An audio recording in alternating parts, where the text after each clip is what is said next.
What's up, guys? We got a full house. We got a full house up in here this evening. Hey. We got Biscuit. We got Blake, the president of 307 Project. And we got our brother Darby up in here. Darby, what's your last name, man? Oh, Hopper. What? Hopper, like grasshopper. Oh, Hopper. Darby Hopper. Yeah, we got a full house. We've been looking forward to this episode for quite a while. We've had a pretty good day today. Me and Darby just got done with a run. Brooke started the run with us, but she overdosed on mustard today. I heard she blew out both ends. Like an hour before we went to run, I ate 2 pieces of toast, 3 scrambled eggs with kale and 1 jar of mustard. I did mustard avocado toast. You know, that's a trendy thing now, avocado toast. So I just layered mustard, avocado, and then mustard. And we were running, and I told them if it was just Chad, I would have just kept going, because if I had a blowout, it would just be Chad. But since it was Darby, I cut off at about 3 miles. And have you ever went to put mustard on your hamburger or something before the mustard gets to the lid and you squeeze it out and just the mustard juice comes out? Yeah. Oh, yeah, I hate that. Yeah, Biscuit lets mustard juice in our bed every night. I've never in my life heard of anyone putting mustard on a avocado toast. Avocado toast. No, I ain't either. And I'm not talking about just like a little couple things of mustard. I'm talking about she had a bed of mustard. My throw up was bright yellow. Bright yellow. That's disturbing. Happens. It's disgusting. Disgusting. Me and Darby's ran twice now. We did a run the other day on the Pinhoti. And I did that run too. Well, yeah. Quit trying to count me out of everything. Sorry. Well, you had your own little group there. You didn't run with me and Darby. Y'all left us. Well, I was running ahead. I took off out of there. And then I was like, man, and then I turned around and ran back and found Darby. And then we ran together, pretty good pace, for a long while. Missed a turn. But Darby did a 50K. Yeah. You blew out your shoe and weren't able to do it. Well, yeah, I did blow up. My shoe fell apart. Y'all might have saw that. But in 2, I had to be home by 2 o'clock for Easter. Mm-hmm. So I told her, I said, if everything goes perfect on this run, I'll be home in time for Easter dinner. Well, everything didn't go perfect. When we missed our turn, added like 4 miles, then my shoe blew out. I mean, it was a double whammy. It was perfect, though, because you came home and we had a good Easter with family. Did you have a good run? Yeah, it was good. I was ready for it to be over, though, for sure. Yeah. Well, I mean, I guess you ended up running over 50. Well over 50K that day. Dang, I didn't even think about that was a good the track. extra that y'all ran. Darby's an ultra runner. Crossfitter. Cold plunger. Cold plunger. He's a man of many talents. And I just want to put something to rest real quick around all this veganism and vegetarianism. All right. Oh, Lord. Why do you always do this when I'm on the podcast? Because he knows he's going to challenge you on something. I was just thinking in here a minute ago, I was thinking, why would somebody be eating a smoothie when they could be feeding on a hamburger? Hold up. Did you not tell me night before last that Henry Morris, your freaking idol right now, wrote in his little journal Bible that all Christians were intended to be vegetarians? Answer the question. Did you say it or did you not? I was actually about to read it. You're jumping way ahead of this lesson right here, okay? He said it. You're getting angry. Nobody here has idols. We don't practice idolatry around here. You know what I mean. We just have people that we like to study and read from. Let me tell y'all something real quick. Let me read from y'all a little. We're going to start this off with a little scripture. In Genesis chapter 1, verse 29, God said, "Behold, I have given you, man, every herb bearing seed, which is upon the face of all the earth, and every tree in the which is the fruit of a tree yielding seed. To you it shall be for meat." Now, this is interesting because according to this, in the beginning, man was created to be a vegetarian. And when I got to thinking about this, I thought it's the only way it would work. Yeah, there couldn't be any death in the That's beginning. right. There was no death. And that's what Brooke immediately said. She said, "Well, what about the animals?" And I said, "Well, they was obviously vegetarians too because there was no death. Yeah. They weren't killing each other to eat meat." Mm-hmm. So, I mean, this was an interesting thing. What do you think about that, Darby? I was reading in Romans the other day, and it said, it was talking about, I guess, about a vegan getting mad at somebody if they ate meat, then you shouldn't eat meat around them. Or, you shouldn't rub it in their face. But that's just a parallel, what you're talking about. Yeah, Veganism. I know what you're talking about in Roman, yeah. Talks about eating food that's been offered up to idols or stuff like that. That's the one me and you argued about that one time. It's in the same place where it says, whatever eating meat is weak. It was when the Jews were judging the Gentiles for like eating a special diet. And he was like, don't do that. Leave them alone. Mm-hmm. Well, I'm just looking here scripturally, reading through the story of creation. What were we, when we were created, were we designed to eat meat? And according to this, no, we were designed to eat herbs or herbs, whichever way you say it, and fruit and vegetables and grass and stuff. Oh, did y'all hear that? You say it again? We were designed. I read the scripture. Did you hear that? I heard it. Okay. But see, as we move through the Bible, I'm gonna study about what happened, because I'm thinking after the flood happened, all the vegetation was killed off. And I'm imagining that's when people started eating meat again, because there won't no plants for them to eat for a long, probably didn't the dove bring back a plant? Yeah, but I'm saying there probably wasn't enough, which there was only, 8 people? There was only 8 people on the ark that survived the flood. But there probably wasn't many animals to eat for a while. It wasn't but 2 of each one on the ark. Yeah, good point. Well, Biscuit, you need to put more thought into this before you start talking about it. Well, there was fish. There were fish. Yeah. And birds.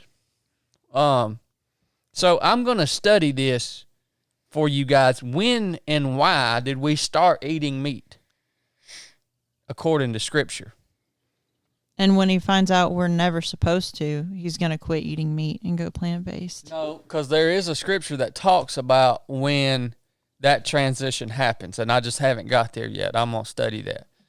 I'm going to put this argument of veganism and vegetarianism to rest by studying the Scripture. What about Romans, where it says let people eat what they want to eat and leave them alone? Well, yeah, I mean... then why do we have to put anything to rest? Why don't you just leave people alone? Let them eat what they want to eat.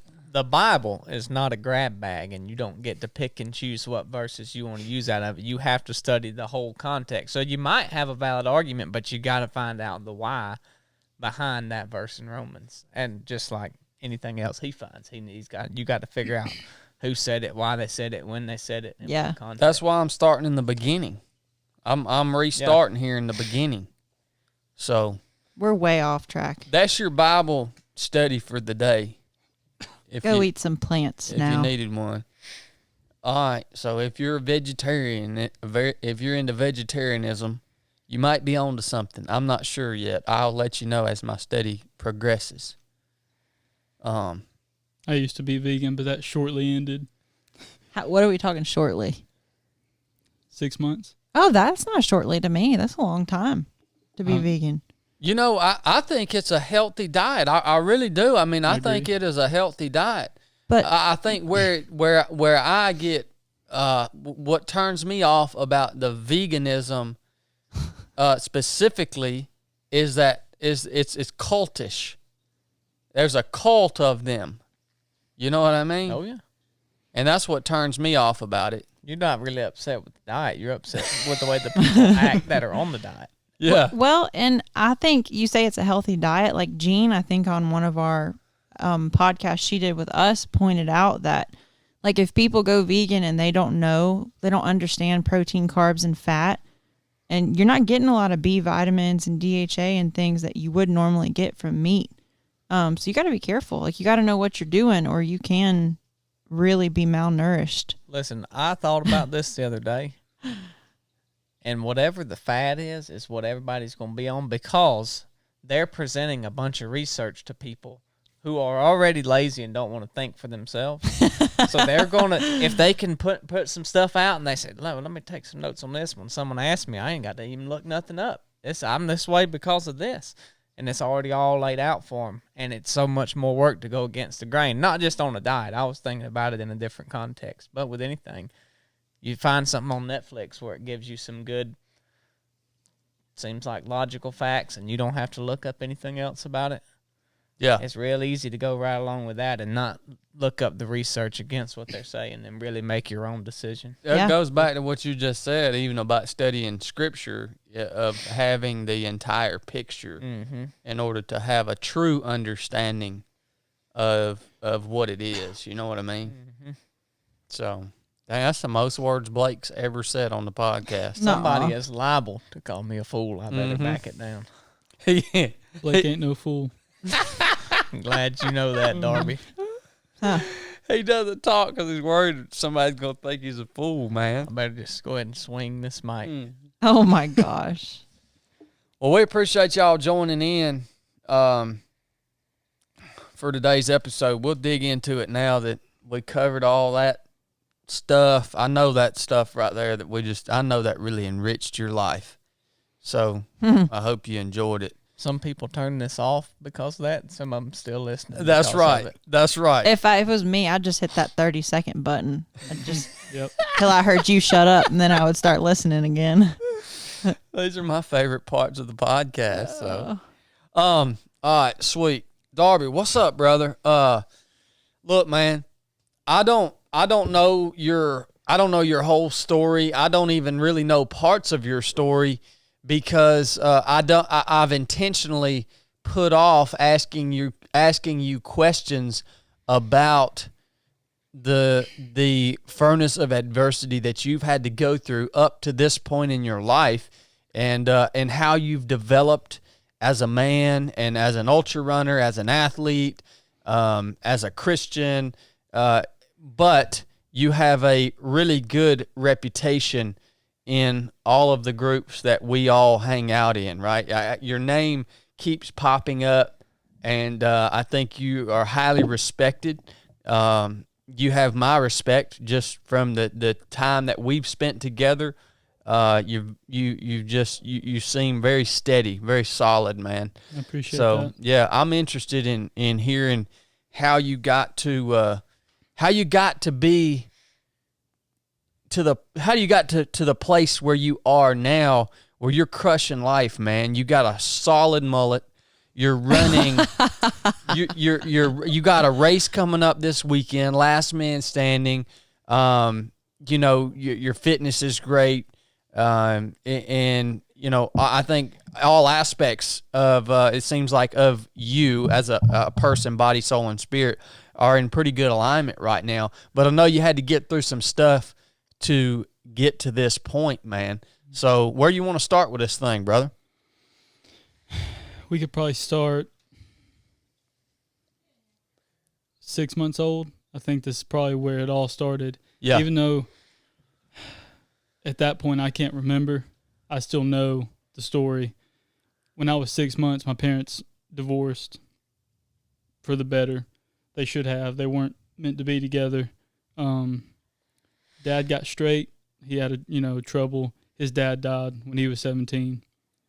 And once that happened, he kind of went off the rails, you could say. And my mom and him were like partners in crime. You know, doing drugs, drinking, partying, everything. They got a divorce. My mom was cheating on my dad. He tried to fix it. Wasn't going to happen. So, divorced. How old were you? 6 months old. 6 months. So, once that happened, once I was born, my dad got straight.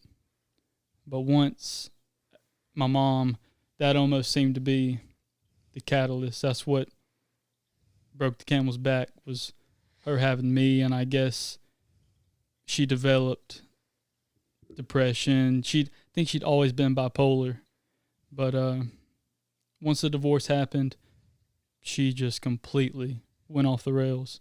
I mean, hanging out with the worst people you could think of, drinking, drugging, whatever she could get her hands on, she was going to do. Mm-hmm. Put me in a lot of dangerous situations that I don't remember, but I know, it happened.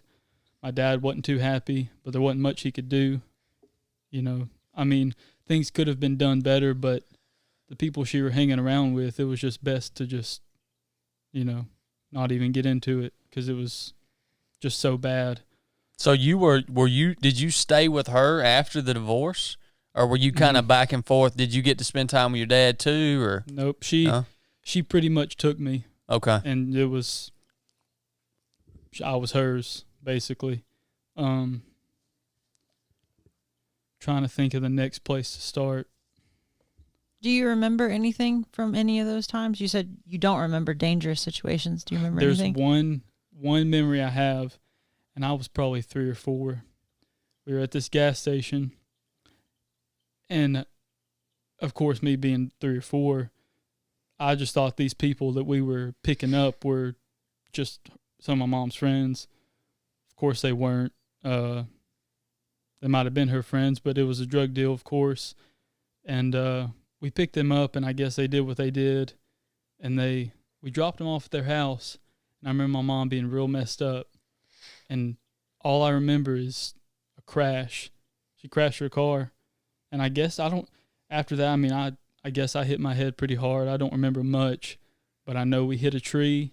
And I don't know if she just backed up and went on with it or what, but that's something I remember at that early of an age of just how, what she was doing. Mm-hmm. So. And coming up from that point, Darby, when you did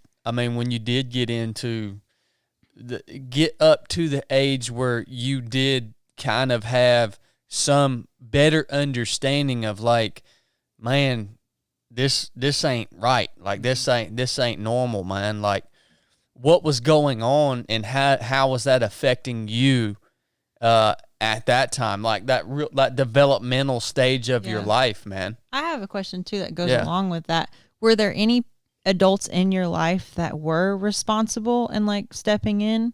So there's 2 sides to my life. It was the good and the bad. The bad was when I was with my mom.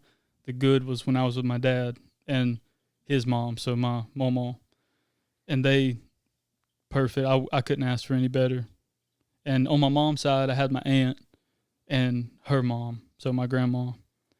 But nobody could help me, basically. Mm-hmm. So they could have, but it was, like I said, it was best to just stay out of her way. Because she was going to, whatever she wanted, it was going to happen regardless of what anybody tried. When I really knew that something was wrong was probably,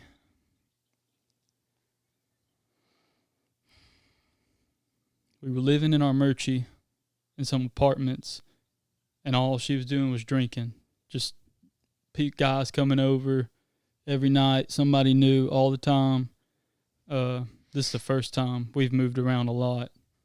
And she would just tell me how bad this was at 5 and 6 years old, how I was never going to be anything, hitting me, slapping me, making me go to my room, wouldn't let me out, locked me in the, just all this, just things that no kid should have to go through. Yeah. Or be around. And, seeing her get beat all the time, get beat up. She's been kidnapped before. There's so many crazy stories that things she got herself into that, unfortunately, it was all because of her addiction. Yeah. So the drinking, and I know it's irrelevant, I'm just curious, do you know what drugs she was on? Pills, alcohol. In her earlier days, it was more harder stuff like cocaine and heroin and stuff like that, but she never luckily got addicted to that. But I think when it got real bad, or when I knew that it was going to get bad, was when her dad was dying. So my grandpa, we were living in Armurchie at the time, and he'd had cancer for years. He was dying for a long time. I think this was in 2012. We moved into my aunt's basement, and we lived there. Just this grungy basement, bugs everywhere. And he was dying, and she drank and drank and drank. Didn't take care of him. That was, I had to. Yeah. Take care of him, help him use the bathroom, which I wouldn't trade it. I wouldn't, I don't regret anything. But he died. I remember the day she came pick me up from school, just obliterated, barely drive, barely talk. And I knew what had happened. She didn't have to tell me. She was just yelling and screaming and blaming all her problems on me, as she usually would do. So that's really when her drinking became every single day. Didn't matter, every single day she was going to do it. Mm-hmm. How old were you at that point when she picked you up from school and your grandpa died? High school, middle school? Elementary. Okay, still elementary school. Okay. Yep. Dang. And once that happened, I think at that time we moved out to Taylorsville, Georgia, and at my grandma's house, her mom's, and that's when, and we lived there, I guess, for 5 or 6 years, I think, and we lived in Rockmart at one point also, in some apartment complexes, but most of the time it was there in Taylorsville, and that's when I probably got the most messed up from what she was doing. Just, I mean, she had these mind games she would play with me that still I have to, work on. She would make me come to her, and she'd like hold her hand up like she was going to hit me. And she'd do that all the time. And I still have problems with like flinching and, these things that somebody scares me, I get real jumpy. And those are things I still have to work through. But I was her person to blame when she was drinking. That's right. Blame all her problems on me. So. Well, dude, how was this affecting you, especially now? Like you said, you guys are living out in Taylorsville. You're coming up in age. You realize you have now a full understanding of what's going on. It's getting super bad. You're experiencing all this trauma and just this craziness all around you, man. I mean, like, how was this? What did you turn to? Like, how did you keep if you did? I mean, obviously you did. You never quit. You kept. You stayed in the fight, obviously, because you're here now as an awesome human being, and you have a great things ahead of you that I know you're going to accomplish. So, like, what did you turn to, man? I mean, whether it was healthy or unhealthy, I mean, looking back on it. Well, there was a moment, it was before Taylorsville, that one night she had a guy over, and they were doing whatever they were doing,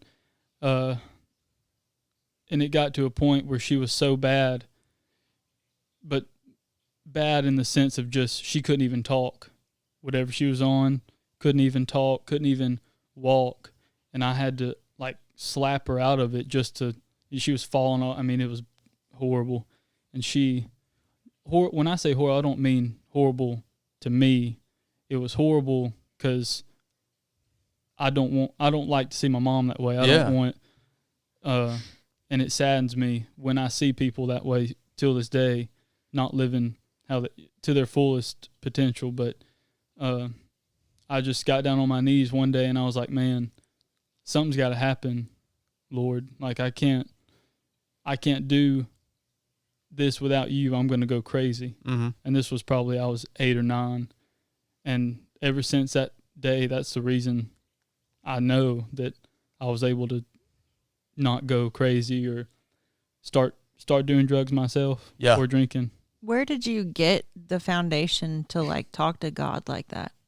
My mama, she's Sunday school teacher for probably almost 40 years now, and just didn't hammer the Bible into me, but she made it fun and made me want to learn. Yeah. So, and made me feel comfortable about it. So you believed at that age? Mm-hmm, I did. Okay. You know what's interesting to me about that is I think that's something that, we all think about. Like, at what age can you truly comprehend your relationship with God or God and Jesus? And I think for depending on how you grow up, what you experience at a young age, it may be later in life. But Darby came to a point so early in life where he needed that. Like, he was there at 9 years old. He comprehended how much he needed something bigger than him to help him through this situation. And that's why at 9 years old, Darby could comprehend a true relationship with Jesus Christ. And it's almost like that trauma and that adversity that you were going through, I'm sure, advanced your level of maturity, far above what somebody else at that age. And even now, at the age you are now, you're much more mature, I think, than your peers. You're much more settled and well spoken and stable. You're a solid dude, man. He had to stay alive. You had to be smart and protect yourself, right? So when you did that, when you did turn to Jesus for your help, to be what was going to help you get through this, you turned to you leaned on him, and what happened, man? Once that happened, I guess you could say I had a little bit of peace about it, but really, you're still in it, right? I'm still in the and after that, when we moved out there, like I said, it got worse. Less people were going there because it was my grandma's house and she was living there too. But that's when my mom's mental health got the worst. She wouldn't even have to be drinking, and she would be absolutely crazy sometimes. Just talking off the wall about stuff, and paired with drinking and paired with not taking your medicine or taking your medicine. With alcohol, of course, you go crazy. And those were some of the worst times at her house, because she would wake me up in the middle of the night to just yell, just scream at me, whatever, and I don't say any of this because I don't want people to feel bad for me or anything, but I just want people to know that whatever you're going through or you went through, you don't have to end up like that either. So yeah, you set the example for that, brother, for sure. And I want to know too, Darby, like, was there ever an option for you to like cry out for help or just leave? That's like, get question. out, like exit the situation? Like, what? No, never. There was never. I mean, what was your father again? He just had he had no control over extracting you from that. If I could get to a phone, but the phones were locked up, she'd No always kidding, have it. Man. No, wow. I couldn't call him. I couldn't. If I told my grandma, then my mom would. There's no telling what she would have done. So she controlled the fear then. She controlled everybody's. She was manipulative horribly. She could talk you into anything. That's a different perspective than I've had this whole time, realizing that, like, that tells me she knew she was doing stuff wrong. Like, if she's hiding the phones from you, right, she knows that what she's doing is not right and that you would try to escape and tell somebody. Well, she was essentially holding you hostage. Yeah. Yeah, basically. Yeah. And also, the thought in my mind was, I don't want my mom to get hurt, or I don't want to not see my mom, or I don't want to see her go to jail or anything like that. So really, all of it was to try to save my mom. Mm-hmm. Was there ever any language that kind of, like, did she ever turn nice and tell you that she needed you and you had to take care of her? Like, was that she guilted you into believing that she needed you? Yeah, it was. She would say that when she was the worst off, when she was drunk or having, what'd she call those? I guess you could say a panic attack or a manic attack. Mm-hmm. When that would happen, she would try to manipulate, and of course I would go because it's my mom. Yeah, she'd still love her. She'd come up with some problem that she would have that I felt like I had to go. So I'd tell my dad, take me here, take me out here. So. Jeez. Do you remember any of the feelings like the one example you use is when she would wake you up in the middle of the night saying crazy stuff? Like, do you ever remember any emotions, like, or how that made you feel? Came to a point where it was like, here we go again. Mm-hmm. Get ready, because you never know. Because she could have woke me up and been like, hey, you're coming with me to go here, to go there. Or, I mean, just, if you can imagine it, it was happening, And it, like I said, it came to a point. It was just, here we go. Whatever's going to happen is going to happen. And there's nothing I can do. Nobody's coming to save me. I can't rely on anybody. That's kind of why that's the reason I had to rely on God. Because, and I don't blame anybody for not coming to save me. I had the Savior that I'd want helping me. So that's the reason. Did you ever fear for your life during all this? Yeah, there was a few times that it got a little hairy. So. Jeez. I want to know, and day to day when you're in the midst of this, and I know every day was different dealing with her, every day presented different problems, but like day to day for you, like what did that look like? How did you get through the freaking day, man? As a kid, man, living in this, how did you get through the day, dude? It'd be, she'd wake up, or I'd usually wake up first, and she'd get up. I'd usually cook breakfast for myself, and then she'd wake up, and usually around 11, she'd start drinking, and I would try to hold it. I would try to get her to hold off, try to play these little tricks with her to try to get her to not drink, be like, hey, can you take me here? You want to go to the store? You want to do this? You want to do that? Just to try to hold it off some more. But if she got a bottle down before 11, there was going to be another bottle before the end of the night. And at night, when she was real bad off, I would try to say, hey, I'm going to go to sleep, or hey, you ready to go to sleep? Because I knew the faster that I could go to sleep, the faster she could go to sleep, then the day would be over. But I would always think to myself, just got to get through the day. Just go to sleep. The faster you can go to sleep, the faster the day's over. Gosh, dog, man. And how many coping mechanisms did you acquire during that time that, like, now as an adult you're trying to shed and get rid of, More than I can count. Like, Gosh, I can't. Eating was one. Watching my phone or watching my iPad, watching TV, sitting on the couch. I mean, being lazy.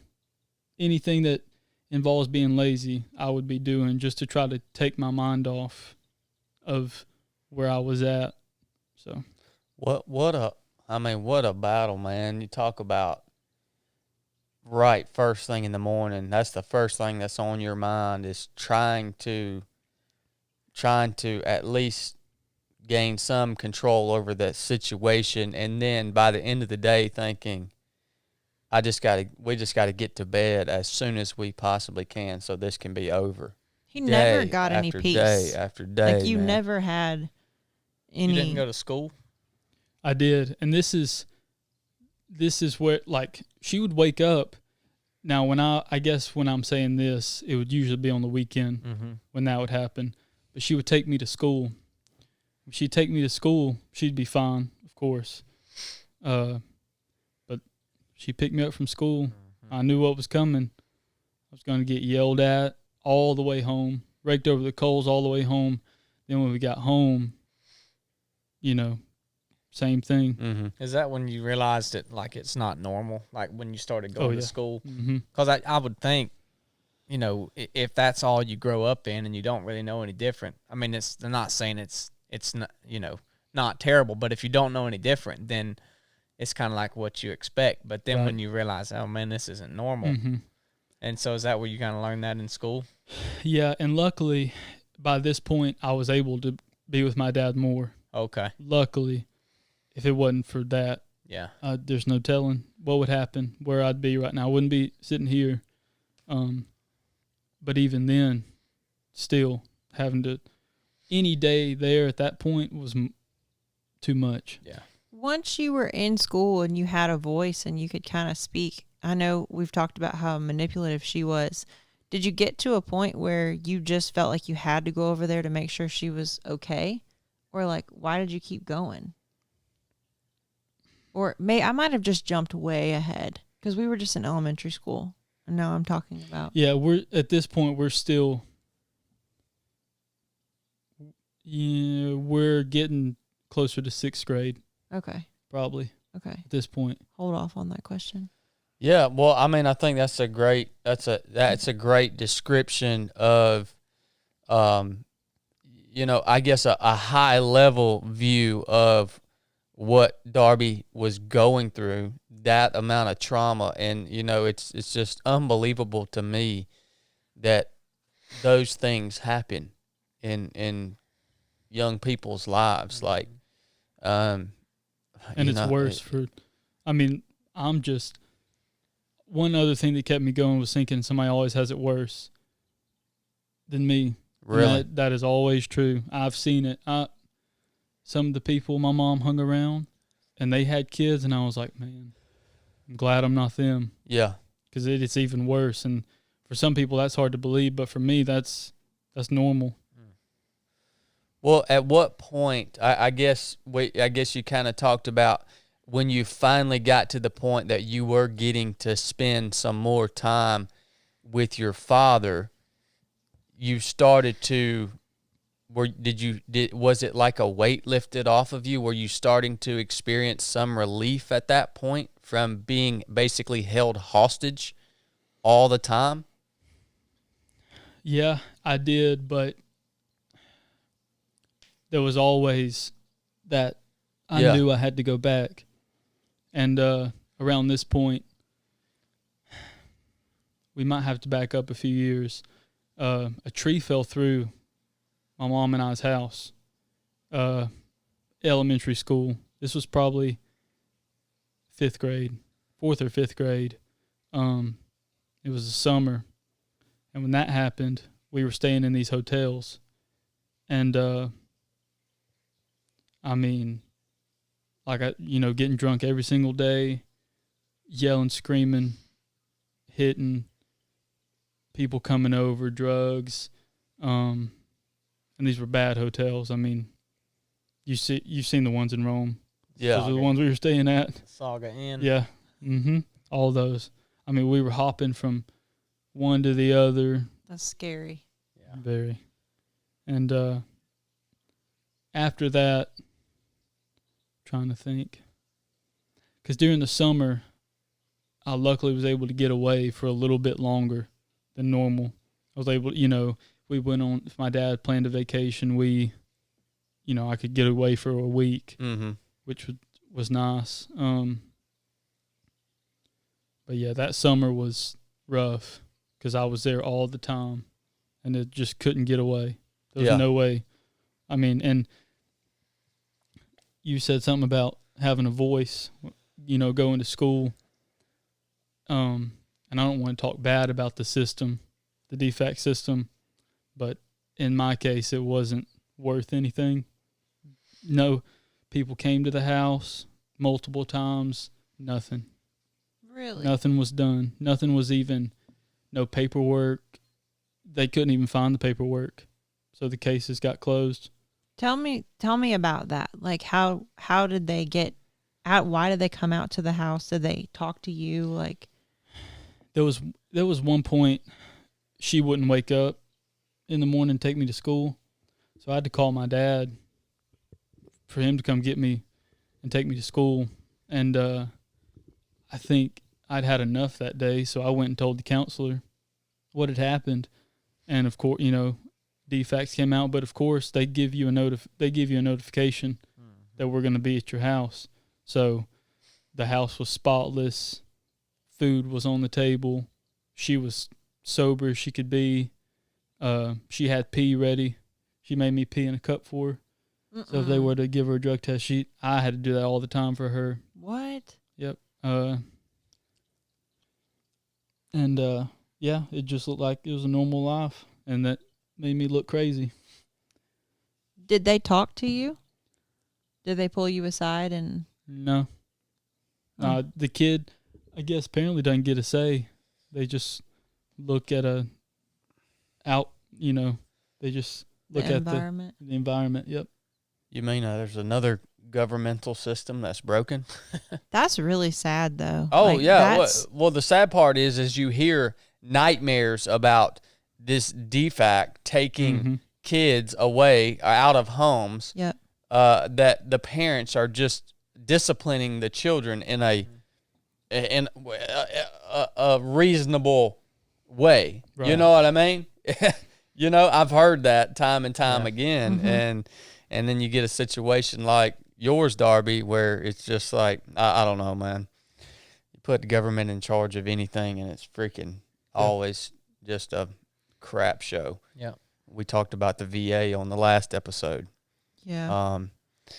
But man. Yeah, so I mean, when did this come to a head, Darby? Like how did you?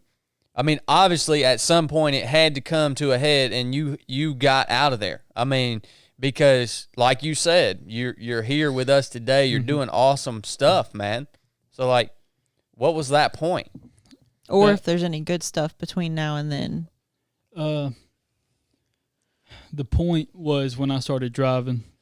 That was when I finally, I think probably around 13, 14, when I can see that 16-year-old mark being able to drive, I was like, man, just 2 more years, or I was counting down the days.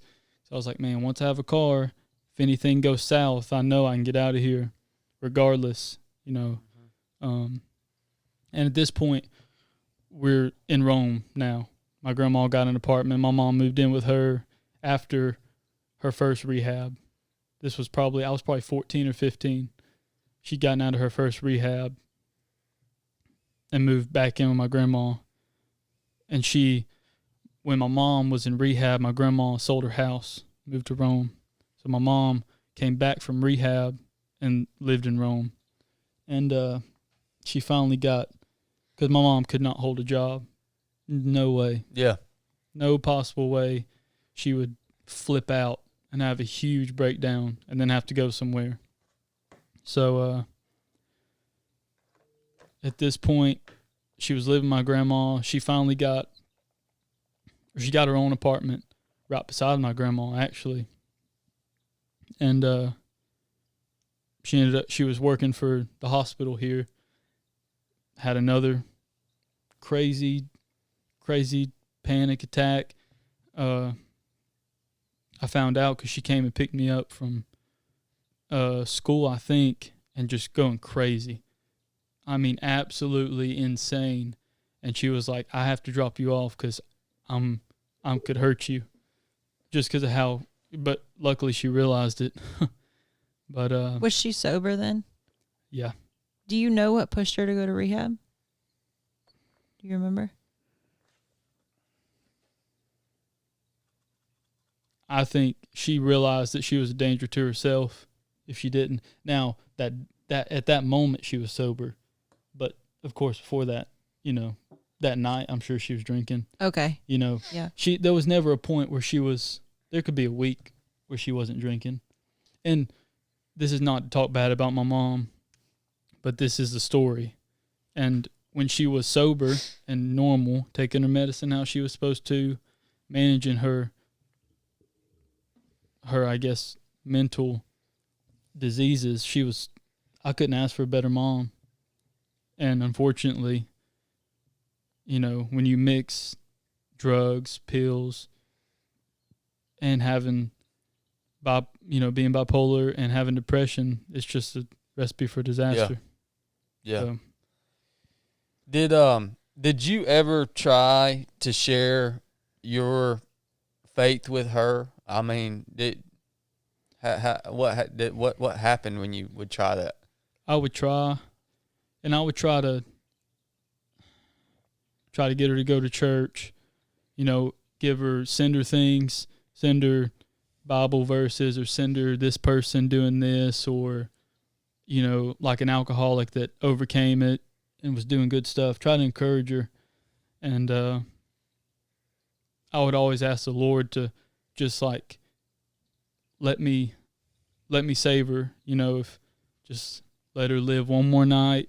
If I thought it was going to get real bad, if I thought she wasn't going to make it, I would just be like, Lord, just one more night, you know, just let me do whatever I need to do, just this one more night. And then, you know, maybe she'll get better, you know, just all that kind of stuff, and I would ask God why he allowed it. And, you know, of course I know now that's not the right question to ask, but, because you loved your mom. Right. I mean, through all this, you still loved her. Mm-hmm. Quite obviously. Doubt. I mean, that's some unconditional love right there. Yeah. When you have somebody that's treating you that way and you're still literally making intercession for them and saying, God, just give them one more night so hopefully I can point them to you. Yeah. I mean, that is unconditional love and forgiveness on a whole other level. Yeah. And it just never stuck. Never. Nope. She was just she had tunnel vision, and that was, at the end of that tunnel was the bottle.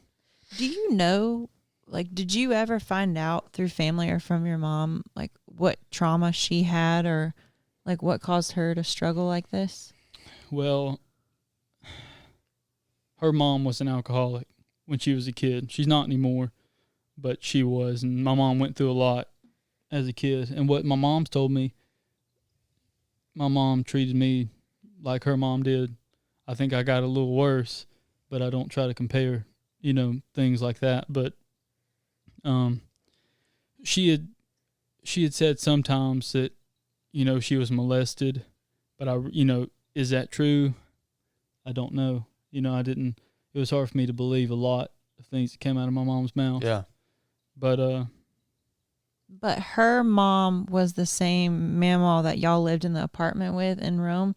So she got sober. Right. And like got straight. Mm-hmm. Okay. And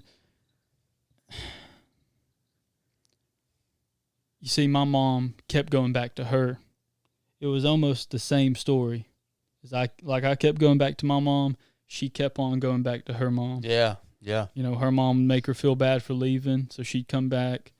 My mom would do the same thing. So, man. So, my mom had always said she'd never treat me like her mom treated her, but it's the alcohol. It's a disease. So what it does to you, it makes you a whole different person. Mm-hmm. Yeah. So the testament to that is that, like you said, to reiterate, like when she was sober, she was awesome. mm-hmm. She just was Definitely. never sober. Right, never. I mean, never long enough for me to enjoy it. Yeah. So you got your license, and now you have the ability, if, like you said, stuff goes way south, you have the ability to extract yourself from those situations. And when you did that, where would you go? So at this point, when I think I was around 15, she moved into, I guess you call it, government housing projects in town in West Rome. And that's where it went from bad to worse. More, hanging around gang members. I remember one time, I don't know if this is too much to share. I don't even know anything really, but nothing's too much to share. She called me. I was playing tennis. She called me. She said, "Darby, I need you to come home now and don't go anywhere else. Don't stop for anybody. Don't do anything because I have upset a Crip member and he has threatened to disembowel me." And I'm thinking, what have you done this time? Gosh, dog, man. And I was like, oh my gosh. Like, so I got, I think I probably had a knife in my car. I brought it inside. What was that going to do? It wasn't going to do nothing, but, and she said she'd called somebody to try to help, but I was thinking, man, you were just stupid. How could you do that?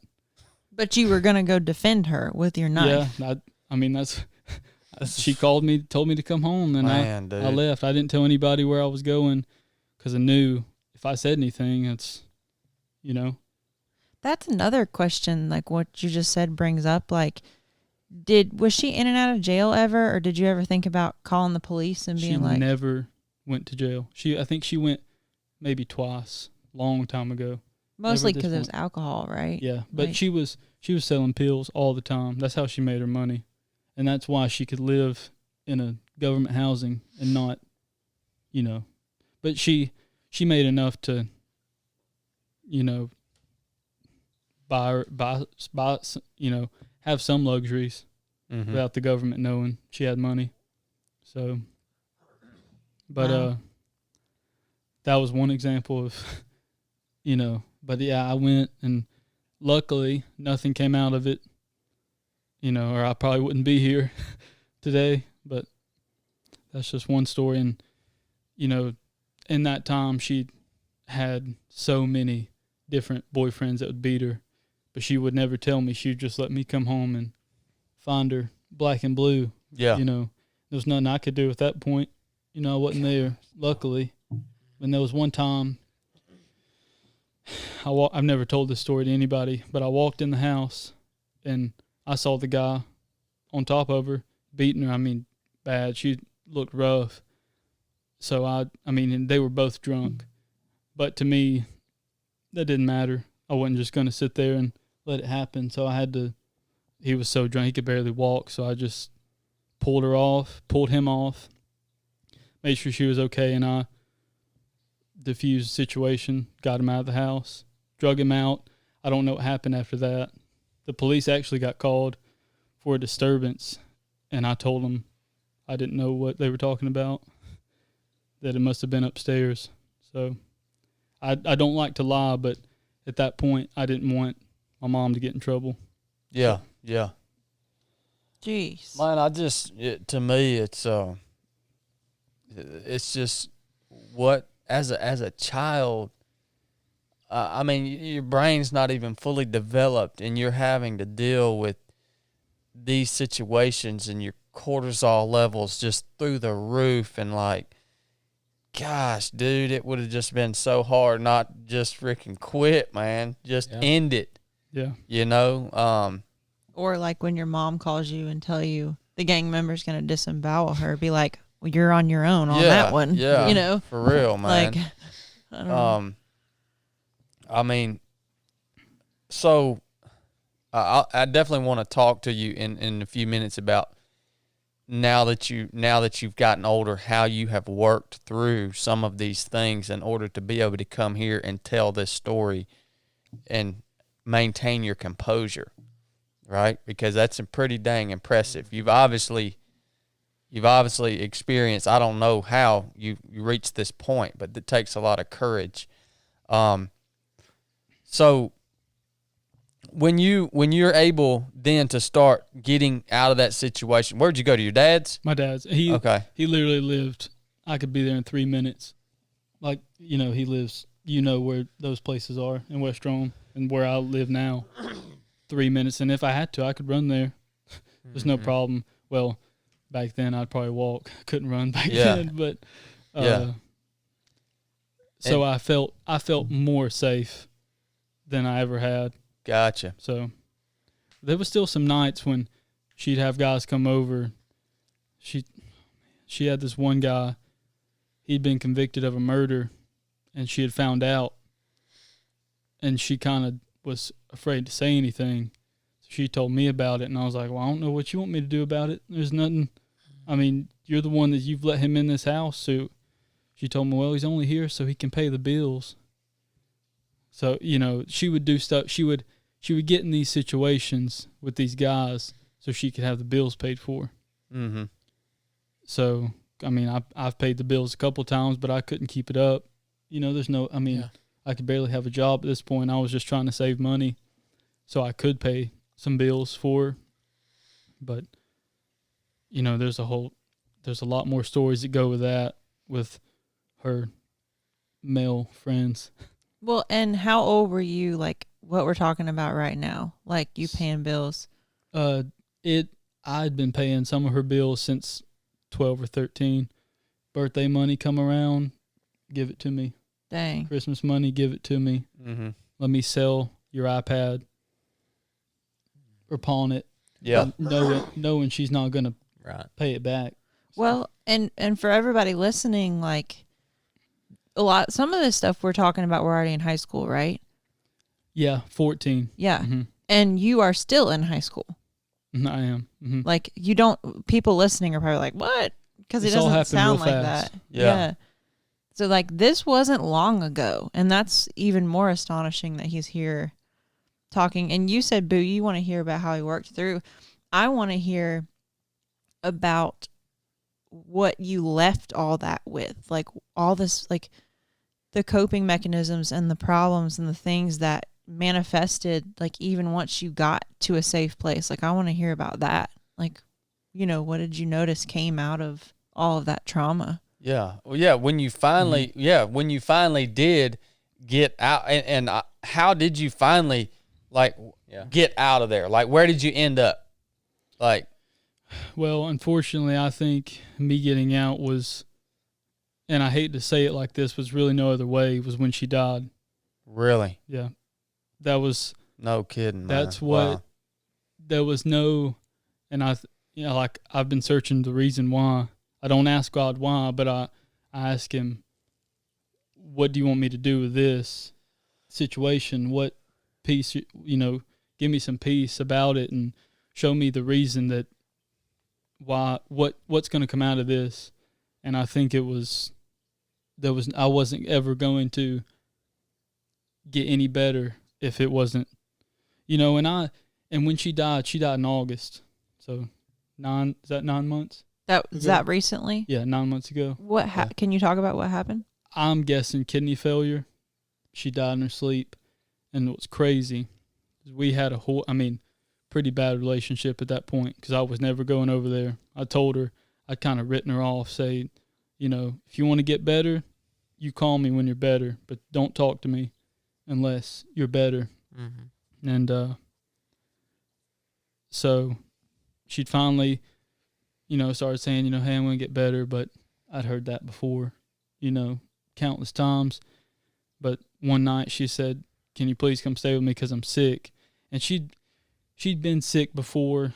Her body would swell up and you could, she'd get bad. And I told her I'd take her to the doctor, kept on, I went over there. She looked rough, bad, legs swollen, real bad.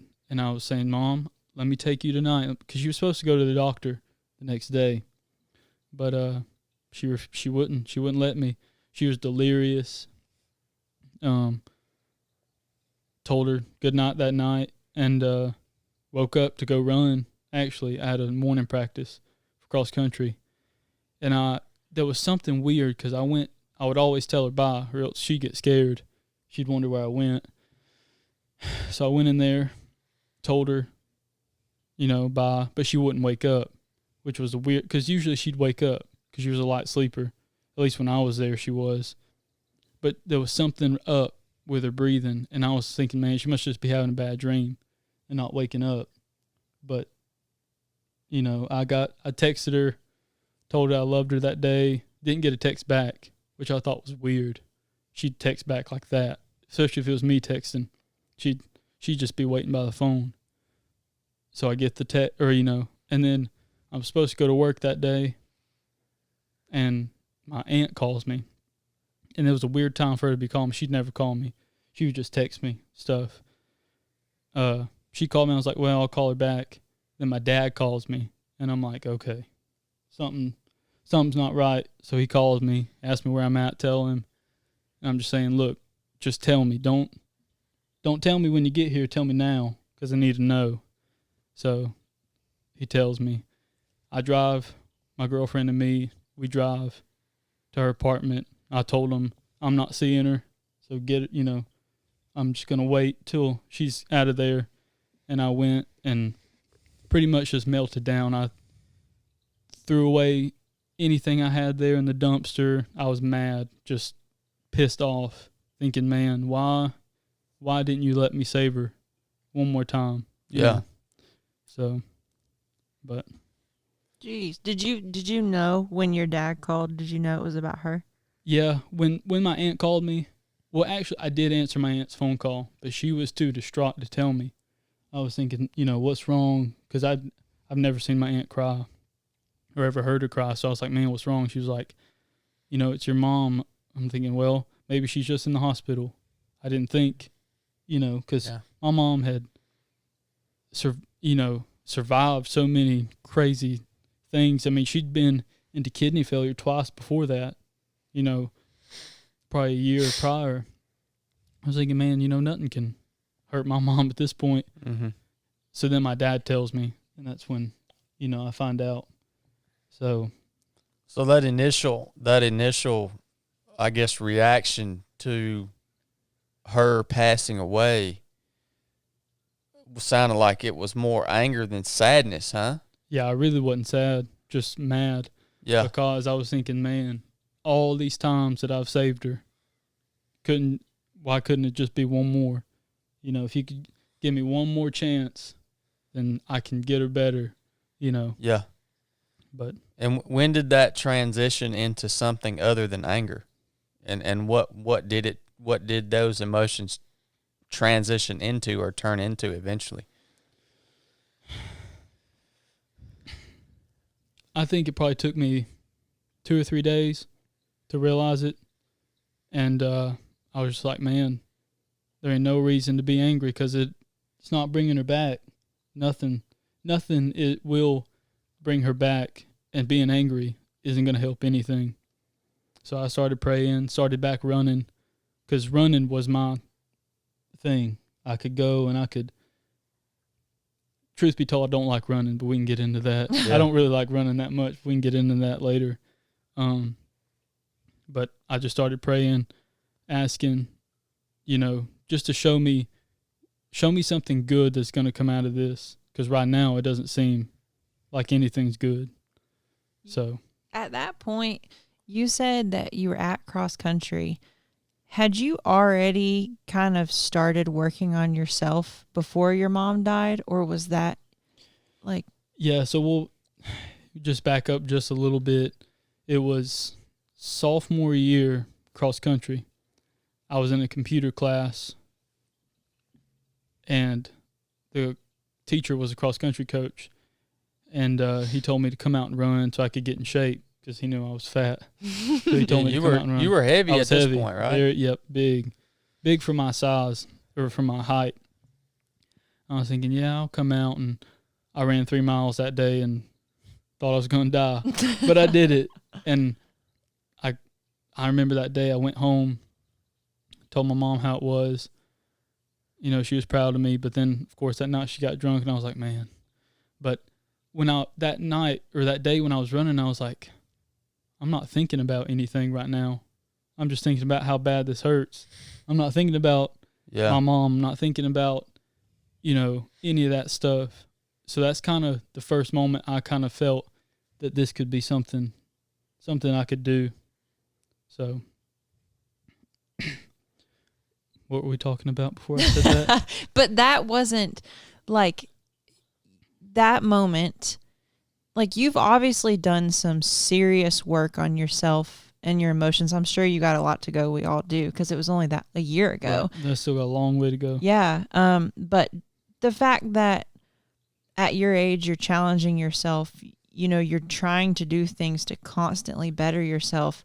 Did that journey start before she died? It did. It started probably about a year before that, probably a year and a half. What started? I know you said you wanted to lose weight. Mm-hmm. That was there anything else that motivated you? After I lost weight, I had a buddy.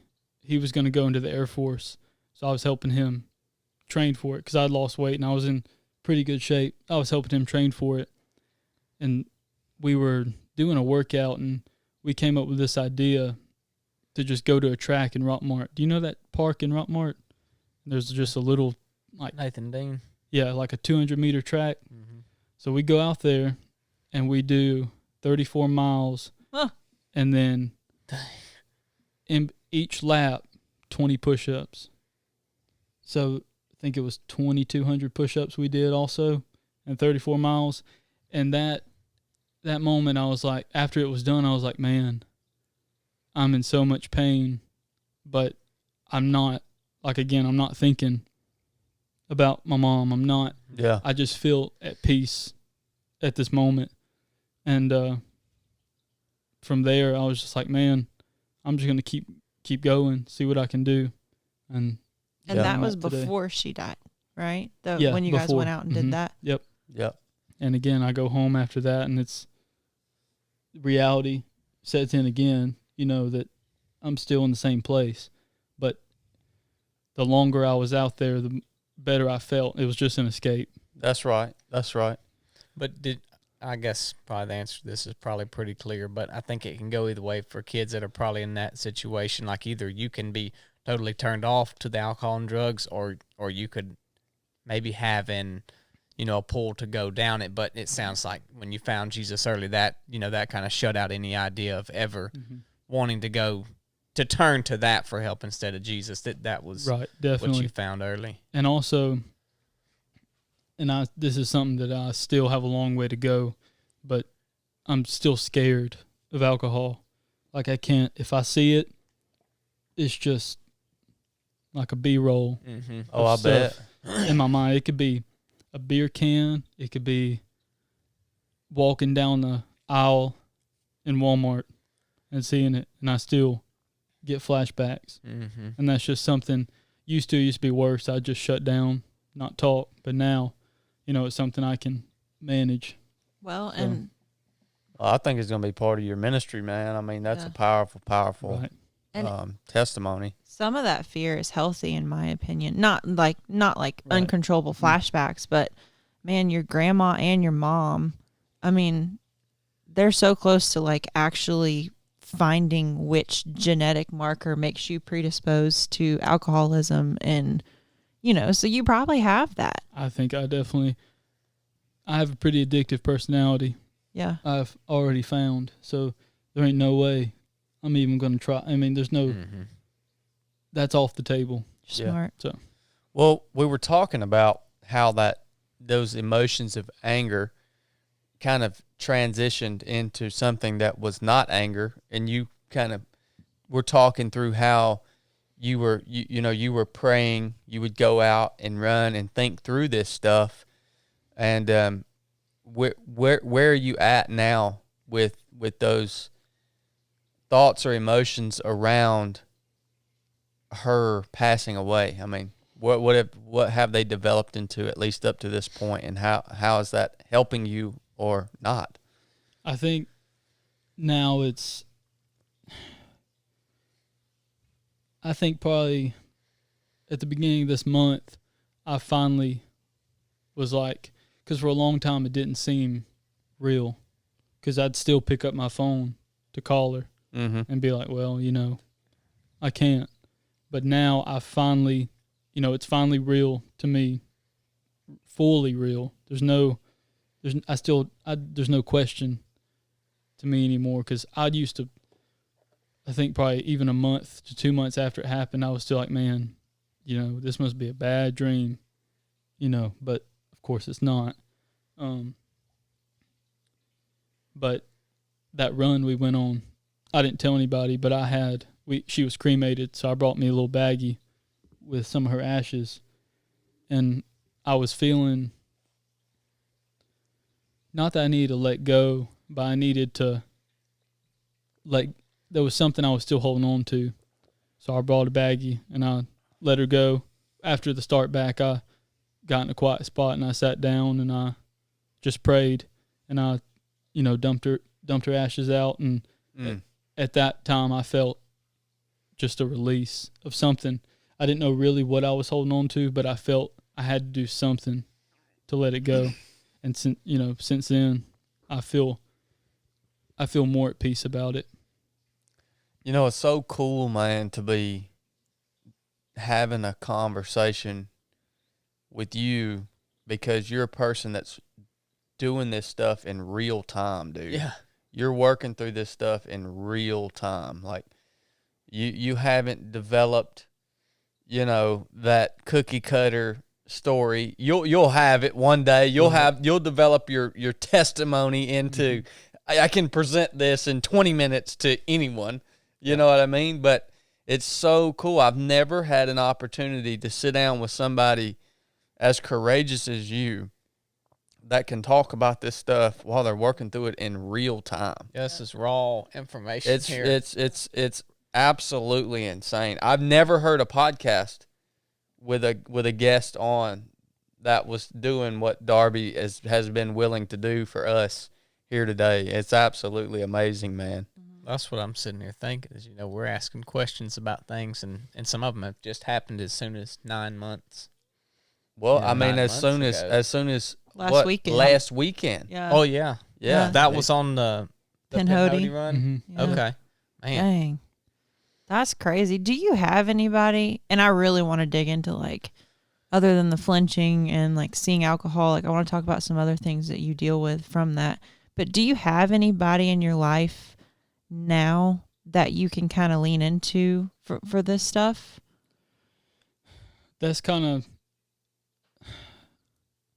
for me, a lot of it is within myself. I feel that I need to reconcile it. It's really when talking about it helps, but to me it doesn't help me as much as me getting alone and thinking and bringing it up, even if I don't want to. I have to force myself to bring it up regardless.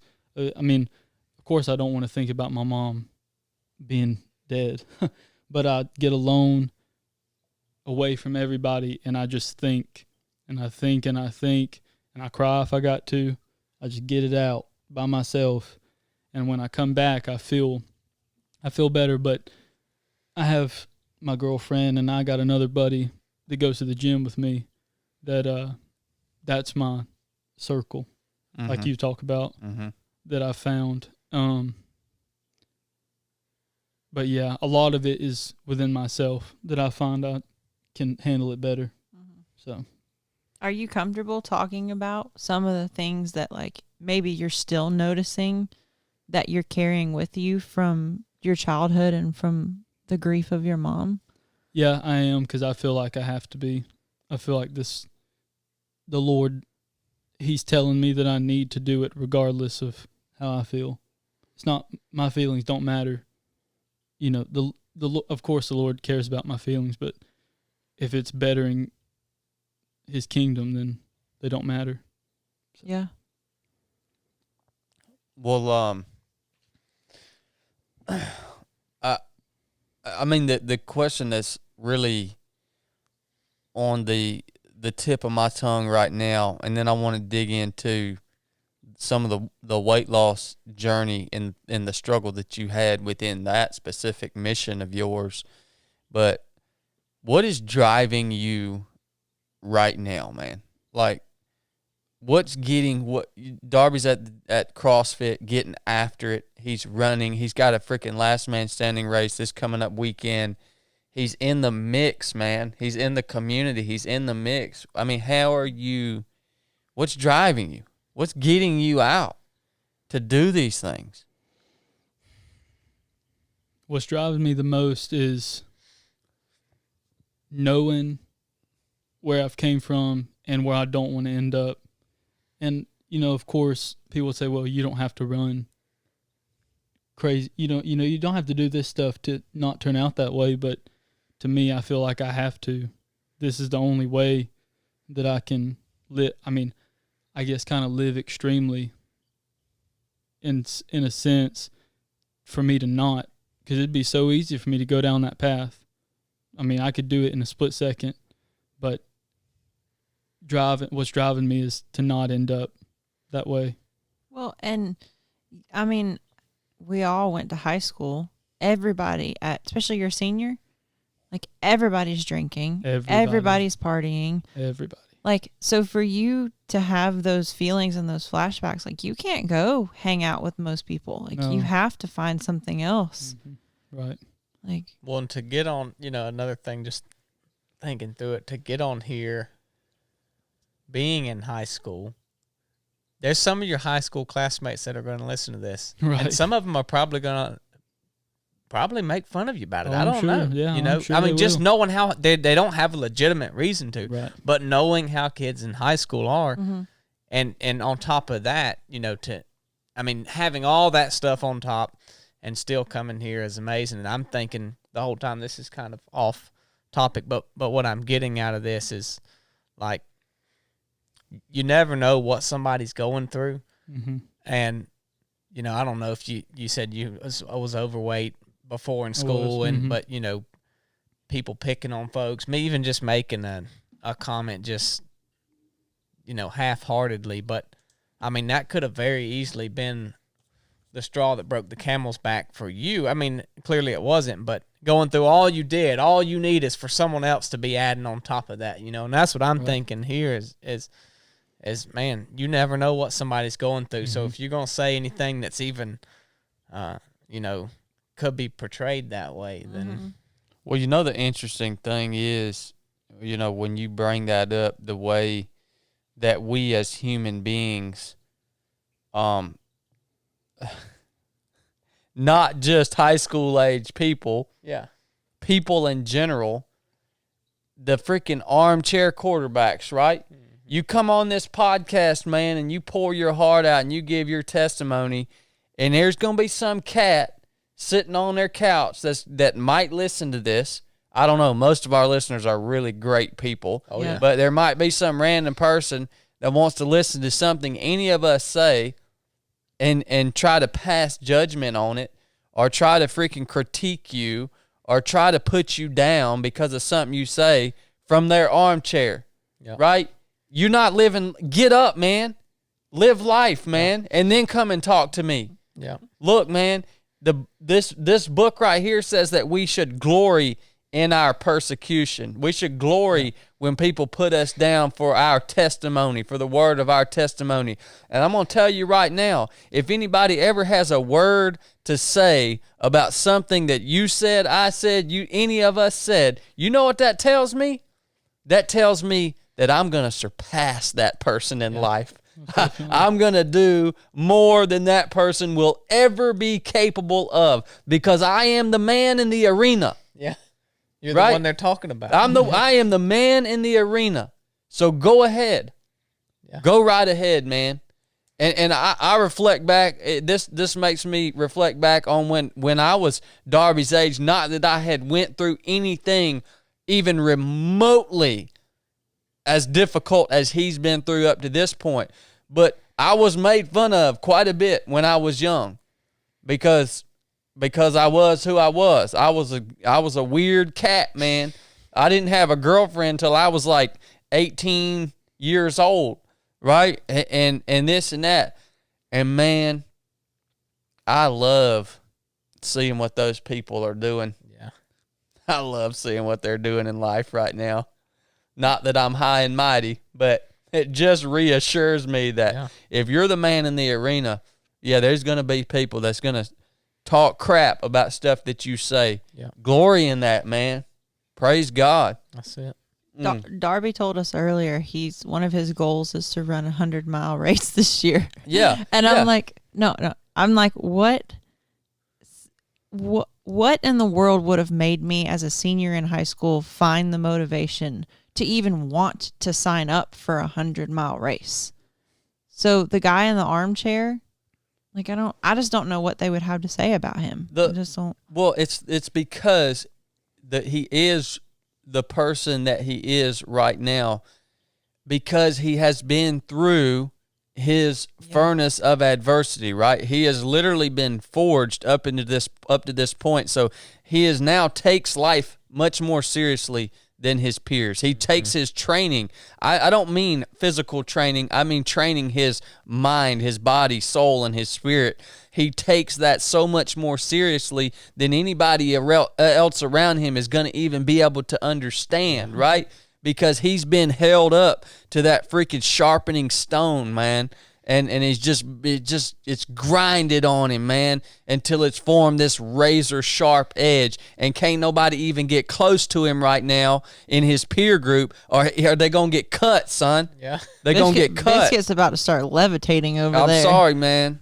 Blake done put me down a freaking rabbit hole, son. I mean, it shows too, because I never met you in the gym anywhere. And when I came in, I didn't know anything about you. I know you had some kind of, interesting backstory, but when we sit down here and started talking before the podcast, I thought you might have been like my age, like you're out of school in college or whatever you're doing, and you're like, no, I'm 18, I'll be great. I got another semester of high school, and I was like, what? I mean, that's before even much conversation. That's just how you carry yourself, and so exactly. Just to reiterate, just how you portray yourself. I'm so sick of people talking about age. People do that to me all the time, man. And by the way, you're older than college age now, President. Yeah, that's true. Sorry. Man, I forgot. I'm about to turn 30. All right. We're in our 30s. Look, man, I want to talk about, you shared just a little bit with us about your process of getting fit, man, and getting to a place where you can do the stuff that you're doing now. And from the little bit I heard from it on the trail today, it was another rough journey within a journey. Yeah, it was. So what's that all about, brother? I got to a point where I felt like if I was gonna, when I was overweight, I guess you could say I was probably athletic because I was playing tennis, and but fat, if I can say that, fat. Lord, yeah, there's fat. No, I'm offended. We're surrounded by fat people. I told Excuse me? Brooke the other day we were driving by the Texas Roadhouse that they put right there in Rome, and I looked at the people walking out of the Texas Roadhouse to their car, and I said, "Man, you know what? Nowadays in the South, you're either old or you're fat. The old people ain't fat." Because they used to have to work, right? But so now you're you're old and you can barely walk, or you're fat or you can barely walk. So you can say fat. That's all good. That. You broke that chain, brother. Right. So I was fat, and I was thinking, man, if I keep on like this, I'm gonna be what my mom always told me I was gonna be, and that was nothing. At least that's just what I thought. That was what I was afraid of. So I started running cross country, like I said, and eating lettuce sandwiches with ketchup. That'd be all I had until dinner, and dinner would be a salad. So you were full with nothing on it. Sorry, I didn't mean to interrupt you. Well, that and just running. And at this point, when it got that bad, I was training for a half marathon. So we were running more than cross country. So eating disorder status. I would say. Yeah, I was obsessed. There was nothing going to stop me from losing weight, and it got pretty bad. I'd say pretty skinny. Eyes sunken in, not looking good. So, and that transitioned to once I kind of got out of that, started gaining weight. I guess it was good weight, but I didn't think so. I thought I was getting fat again, so I'd, binge and then make myself throw up. Unfortunately, I hate to say it, but that's what happened. Happened for a long time. Didn't tell anybody. I would make up stories about why I was in the bathroom for so long, or why there was, it was just gross. But that's the story. That's what happened. And finally, I'm able now to not do it anymore. Luckily, I have enough self-control now to stop myself before I start. Because once I start, I don't stop until nothing else will come up. So, luckily, that's something I've had to work through too. So how, man? I mean, that's huge, man. Yeah. Like, just you say you have enough self-control now to have control over that particular disorder. But I mean, how? I say how I do it would be, I look back, and this is with anything. If I want to do something or I want to stop doing something, I look back at any particular moment in my life, and I'm thinking, man, if you went through that, there is no reason to not be able to do this or to stop doing this. There's no excuse other than you're being weak. And I just have to call myself out all the time. Sorry. No, you're fine. After you call yourself out, like that type of disorder, like you said, starts with the binge eating. Like, what tactics did you use to, like, not let it start? You know what I mean? Like, not let it get to that point.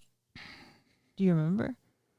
Go for a run after I'd eat, which didn't feel good, but that was my punishment. If you're going to eat, if you're going to binge eat, you're not going to throw up, you're going to go run. And that's going to hurt.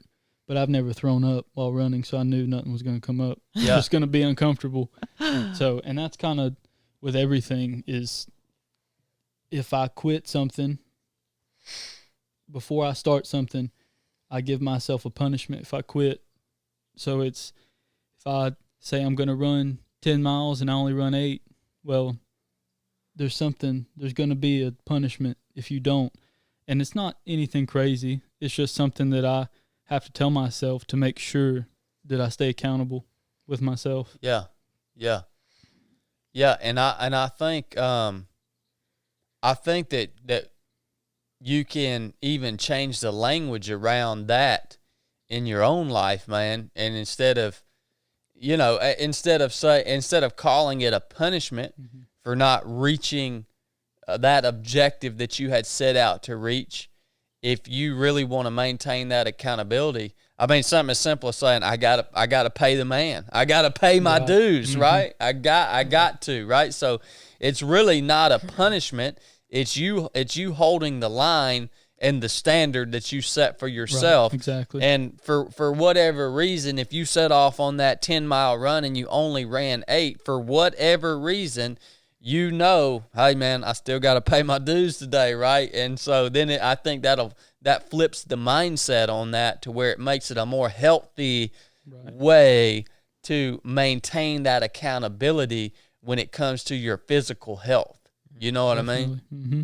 So on the run, we were talking about for a second. Chad doesn't let me ask any questions on runs before the podcast, but I got some in anyway. And me and you were talking about like how you're working on training your mind, and that really hit me hard. Like, you told me that, I hope you don't mind me saying. No, okay. Not at all. That you will listen to like a song that your mom loved that really reminds you of her over and over again, so you can sit in those feelings on purpose. Yeah. And like, dude, that is one of my biggest struggles, is like completely running from anything that makes me feel like, ugh, or past trauma. Right. And like to hear that you already in so early in healing from everything are like forcefully just sitting with those feelings, and like, what do you do with that? Like, what's your goal? Well, the goal is that if I can do that and I can sit there in it, I believe that to be able to work through something, you got to go head first at it. You can't just be timid like in the ice bath. You got to just get right in. You can't wait. You have to do it now. And or else you're just prolonging your misery. Exactly. Yeah. Just going to be miserable for longer. So I just assume be miserable for less time. Yeah. Are you trying to discover something in those feelings, or are you just trying to sit with them and feel them? I'm trying to see if anything else is going to come up, because you just got to be ready for, because with one, I've found that if I'm working through one thing, something always else comes up, and then I have to attack that. There's always something I'm trying to attack and trying to find peace with. So outside of, so we have like the problems with alcohol, the eating disorder, the like kind of being jumpy, like feeling the problems with looking at the cans. Yeah. Mm-hmm. And then what you're talking about. Problem with alcohol. Yeah, exactly. That sounded bad. My bad. Like the flashbacks. What else? Like, is there anything else that you've noticed? I don't like being touched. Okay. Because my mom would always, when she was drunk, and I hate to, because these sound like excuses, but that's the only reason, that's the only way I think is why I don't like those things, or those things cause me trouble, is because of that. That's what I've had to realize. But she'd grab me. She wouldn't let me go. And she would just suffocate me, would not let me go. I would try to get away, but nothing. And now when I'm touched, or if I'm touched and I don't know it, I feel trapped. Or if I'm in a small group, I'm not claustrophobic, but if a lot of people are around me, yeah, I feel, or if somebody's walking behind me, I feel real skittish, like I need to get away. So that's something, and I'll even put myself in those situations. I will go to big crowds, or I will walk in front of somebody just so they can walk behind me. That's an actual treatment method. It's called prolonged exposure. Actual, whatever they're called, psychiatrists or psychologists, whatever, they will prescribe that.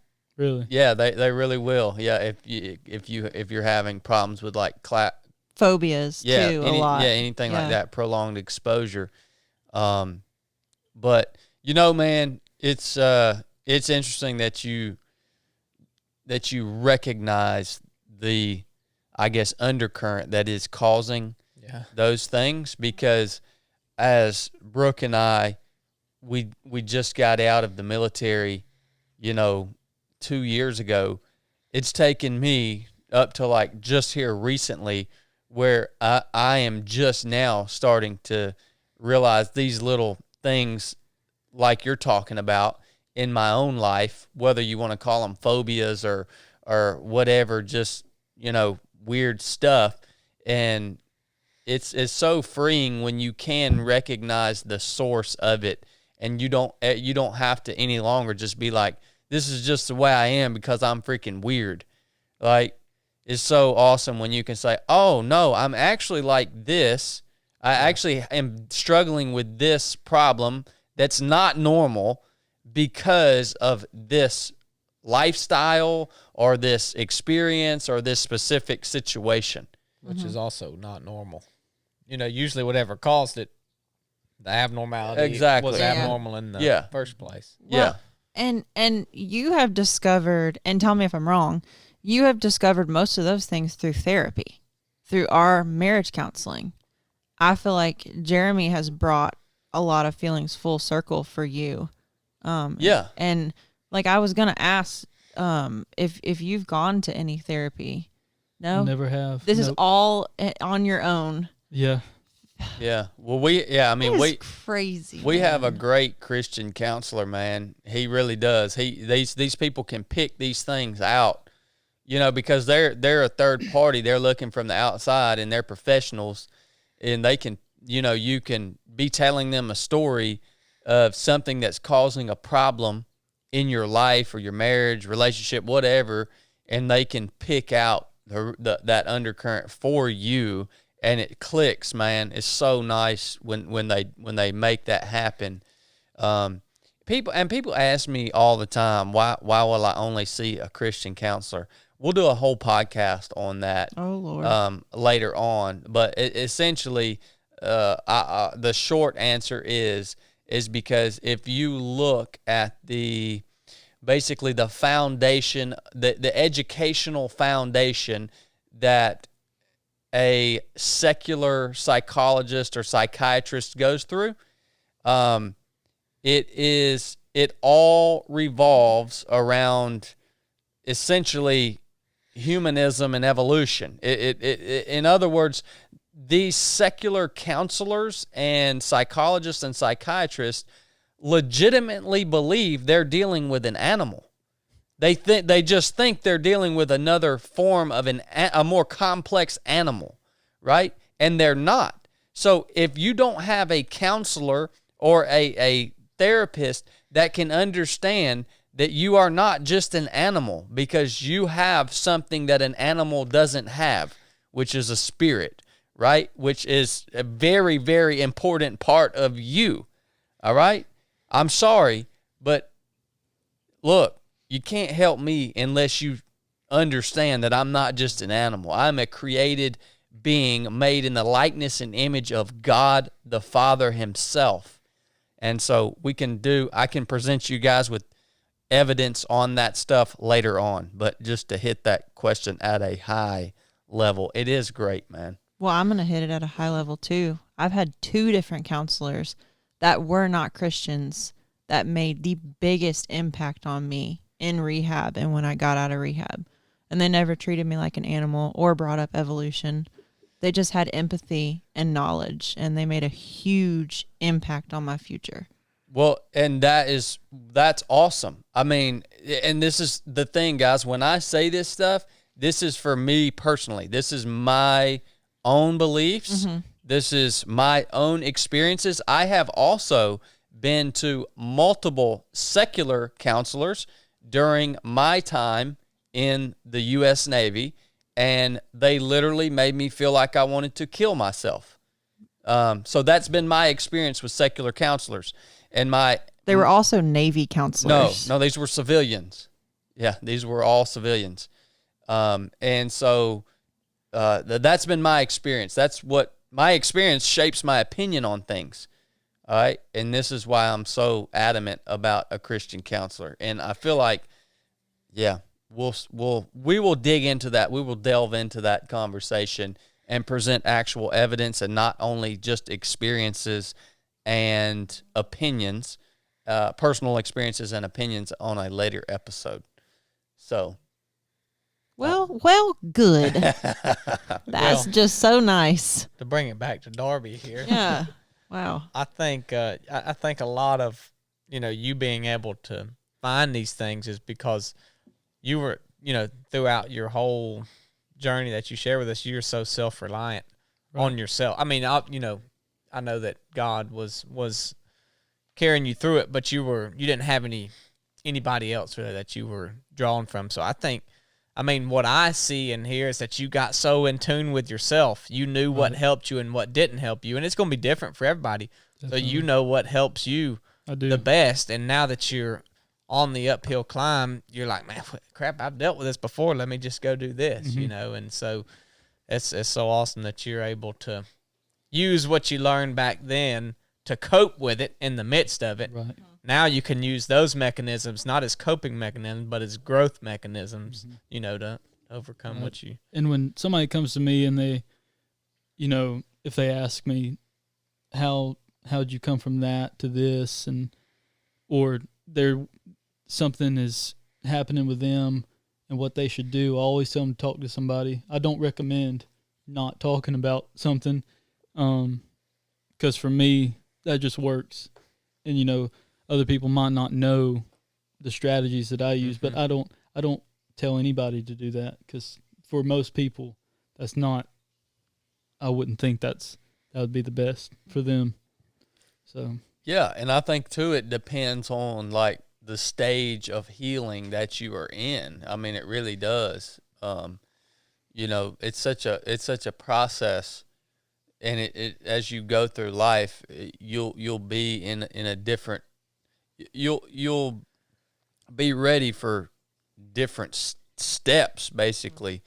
So, what's your day-to-day look like now, Darby? What's going on, brother? Usually, do you just want kind of like a typical day? Yeah, day-to-day. Work out usually in the morning or afternoon, and I usually always try to get a run in and trying to do things that challenge me every day, do things that I don't want to do, but I do them because I don't want to wake up at 5:30 in the morning and go work out, but I do it anyways. And I go to school. It kind of stinks. I'd rather be running. That's all I'm thinking about when I'm in school is running. But just ready to get out of school and see what's next. Mm-hmm. So you said earlier that you don't like running and that you would touch on that later. What's that about? Well, I like running, what it does for my mind, not even physical, because it hurts. I don't like that. I mean, it's not. I don't wake up most days and say, hey, I really want to go run. I've never felt that desire to run, but I've felt the desire to run because of what it does for me and what it helps me do. But the physical, the byproduct of running, not the running itself. The running is just something that I have to do to get the byproduct, like you said. It's the conduit to achieve the result. Mm-hmm. Yeah. For sure. What are you most passionate about right now? It's a really hard question. It shouldn't be hard, but right now I'm kind of in a gray point. I'm trying to find that at the moment, and I wish I could say something that I'm truly, right now I really want to, I have a passion for helping people that have been abused or sexually trafficked. I've always had a passion and want to help those people, or just sexual assault or domestic abuse, because I've seen it firsthand. I don't know what it's like to be a woman and to be assaulted, but I would love to have an organization or something where I run races and any money that I can raise go to something to help those victims. That's been a dream. If I could do that, it'd be a dream come true, I think, and to help people with addiction. Yeah, most definitely. Well, I can tell you right now, you can do that, and you have such a powerful story, man. And I mean, if that's what God's putting on your heart, it's not if you can do it. Yeah, man, you can do it 100%, brother. Where I know you've discussed with me briefly, kind of about options within the military and special forces and stuff like that. Where does that fit into the puzzle for you, man? Like you say, I think you say with your being a SEAL, it gives you some credibility, like you say. And, the military is something I've always wanted to do and have felt led to do, but there's something holding me back, and I still haven't found what it is. But when I find what that is, if I can find it and get some peace with it and not be held back anymore, then that's something that I'm going to do. And hopefully with that, maybe give me some credibility and be able to meet more people and reach more people. Hold on, what Darby. I want to do. You have all the credibility you need. Now, if you want to go do the military, good on you, go do it. But you got all the credibility you need. Yeah, I can tell you, man, after after hearing kind of, again, from a high level, what you experienced going through, your childhood and even up to now as a man, what you've just most recently been through, it's like, I feel kind of silly having conversations about how hard buds is because, I mean, like you said, to be able to pull from the memories that you have from that furnace of adversity and say, man, if I did that, yeah, I can dang sure do this. And it sounds like you've been able to channel that and to use that to your advantage. So it's almost like you're hanging on to and not that you could never forget the experiences, but you've got them in a place where you can recall them in order to be in an advantageous way, not in an unhealthy way, where you can bring them up, you can recall them and say, well, yeah, this is hard, but I'm going to go ahead and tell you that was harder. Right, exactly. Yeah, they're in a toolbox now. Mm-hmm. Yep. That's right. That's right. We, Chad and I were in marriage counseling 2 weeks ago, Boo, when I had a bad breakdown. And I told you a little bit about my story outside, just a smidge, but I have a lot of issues and shame and trauma. And we brought up something from the past and I broke loose. And then as soon as we got done, I left, I pushed it all back down and walked out, Mm-hmm. And hearing you, Jeremy, our counselor, was like, you really need to come in and work on that stuff and face it. And since then, I haven't even thought about doing it because I don't want to do it because it sounds terrible. Right. But I'm sitting here listening to you and I'm you're doing it by yourself. It's just motivating. I hope it motivates other people it's motivating me, because if you can do that, anybody should be able to face their trauma and their past. And I don't know if everyone can have the attitude you do with tackling it head on, but at least, be okay with possibly sitting in those feelings. I don't know if I'm okay with it, but I know I'll try. I don't know. Just your self-awareness is crazy, man. It's weird. You shouldn't be like that at your age and, trying to deal with everything you've gone through. I would think it would have the opposite effect that it has. Well, for me, and maybe I'm biased, but for me, that aspect, that spiritual aspect that Darby has developed since the age of 9, that's what sets him apart. Yeah. His relationship with Christ, that spiritual aspect of him, right? That's what 3 of 7 Project is all about. Body, yes. Soul, the mind, will, and emotions, those are the things that those secular people can help you with, right? But if you don't develop that spiritual aspect, you are like a 2-legged tripod. You're going to freaking fall over and over and over again. And, I mean, since 9 years old, what are you doing now to really maintain your companionship with God? What are you doing to foster or nourish that spiritual side of your life? Because you are unashamed of your faith, which tells me, you're passionate about it. Right. He's unashamed of everything. Yeah. Well, I, of course, read my Bible every day. Even could be twice.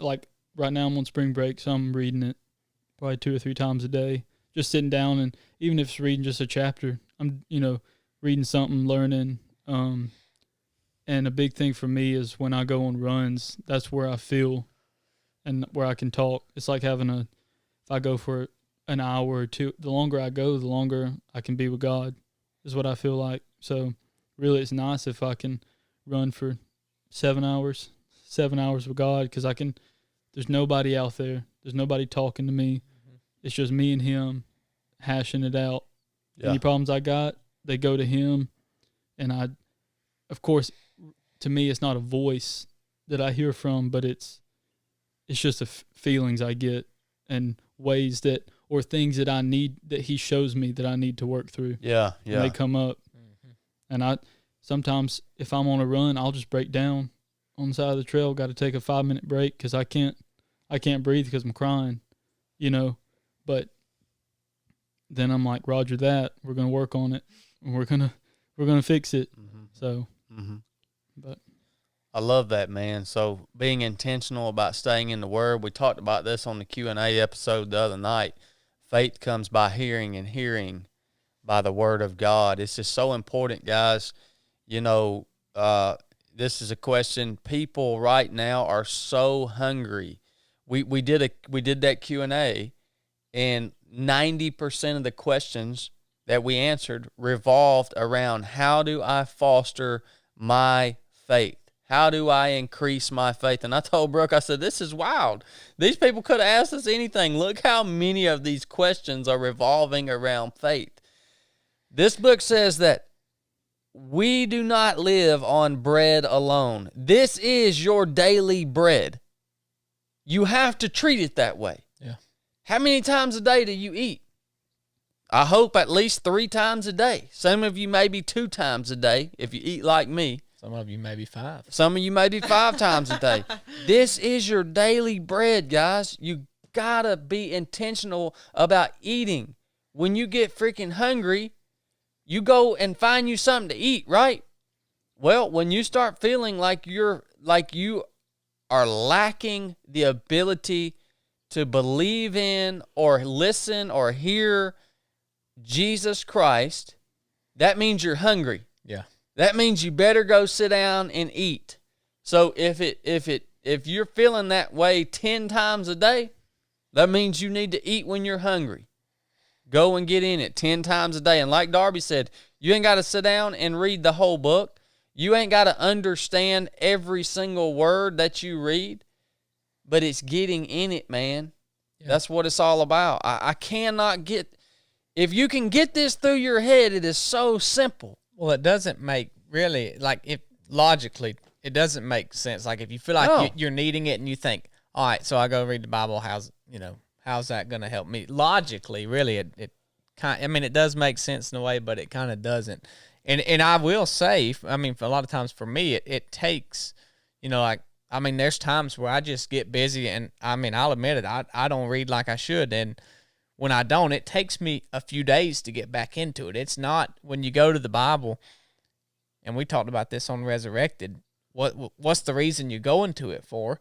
But when you go to it, it's going to take a couple times to kind of start learning it and start getting something from it, So yeah, I mean, sometimes more than a couple times. Like, yeah, we could take a couple weeks. Well, we talked about just on that last episode. I just realized it that I got saved in 2012. I've been studying this book for 9 years. 9 years. Yeah. And I just recently, y'all ain't known me that long, but I just recently have got to the place in my life where my faith is literally the most important thing to me, right? My relationship with Jesus. It's took me 9 years to get there, to where this is my primary passion. Yeah. It's hard for me to do things anymore that don't involve my relationship with Christ, because I'm just not that passionate about it unless it involves that. That's about the only thing you can get me talking much about. Yeah. I mean, 9 years, guys. It didn't happen overnight. So, and here's a testimony right here proving how that daily bread is working in Darby's life right now in real time. Yeah. Something else this is just kind of aside from everything, but almost a tool. One of my good buddies, a lot of times we would run, and he would always ask me, what's God speaking to you right now? And there would be times where I couldn't answer it because I hadn't been reading my Bible. And so I'll use that now. If nobody asks me that, I'll think, well, what's God speaking to me right now? Because if you can't answer that, then you hadn't been reading your Bible, So, I mean, for me, that's just like a question I'll use to keep myself in check on what I want to be prepared for that question should somebody ask me. Yeah. What's God speaking to you right now? And it's always, I mean, in general, most time it's going to be what you're reading because that's what you're going to be thinking about. And it doesn't have to be profound either. No, it can be what we talked about at the beginning of this episode. Yeah. That's what God's speaking to me right now. Oh, there may not be nothing wrong with being a vegetarianism. Oh my word. That it doesn't have to be some profound, like a dove just came down and landed on your shoulder, man. Yeah. But whatever it is, it's going to be the truth. Yeah. And that's what's important. What's up, Becky? What's up, Becky? I know you got something to say, bro. She done leaned in on that mic, boy. I was about to talk trash, but I think I'm going to hold off. She was going to rip you. I was. I'm not going to, though. I'm going to be nice. She's always here. She's the counterbalance, son.